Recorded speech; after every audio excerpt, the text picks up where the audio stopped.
pong si Benza Miralles ay nag-aaral sa Manuel Luis Quezon High School na ngayon ay grade 7 section 3. Ako po ay ako po ay sumasang-ayon sa K-12 curriculum na ginawa ng ating mahal na presidente. Ngayon, dahil po sa kanya, nalaman ko po din kung ano ang mga na ginawa ng mga bayaning Pilipino dito sa ating bansa. Ngayon po,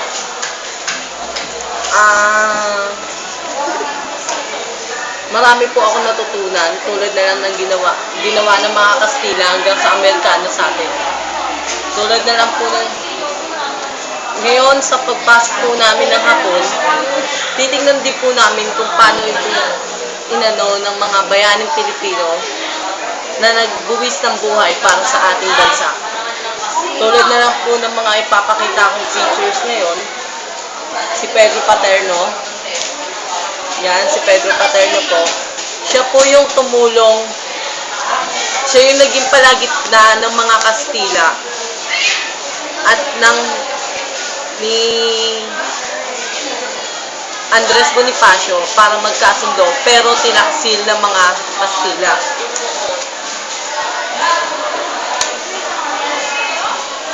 Si Antonio Luna po, siya po yung general na naging reformista. Si Isabelo Reyes at saka si Mariano Ponce, yan po yung mga kabilang sa mga naging bayani ng Pilipinas. Ngayon po, dahil bilang isang presidente ng grade 7 section 3, nangangako din po ako na gagawin din po namin lahat ng makakaya namin para malutas ang problema ng ating Pilipinas. Makikipagtulungan din po kami sa pamahalaan. Sabay-sabay din po kami mamayang manunumpan ng aking mga kamag-aral kung ano yung kung paano igagalang ang ating bansa. Kami po ay nakikiisa sa lahat ng suliranin na nagaganap sa ating bansa. Nagpapasalamat po kami kahit medyo mahirap ang K-12 curriculum. Papasalamat pa din po kami kasi dahil doon, nadagdagan po ang aming kaalaman. Dahil doon, marami pong nakapag-aral. Thank you sa akin. Maraming salamat din po sa bumubuo nito. Captured by? At yun lang po, mamaya po namin itutuloy lahat ng eksenang magaganap.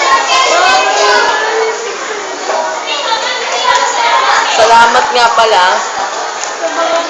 sa mga tumutulong sa akin ngayon, si Joseph Alinas, si Hazel Mendoza, si Luigi Pereira, at si Roan Franco.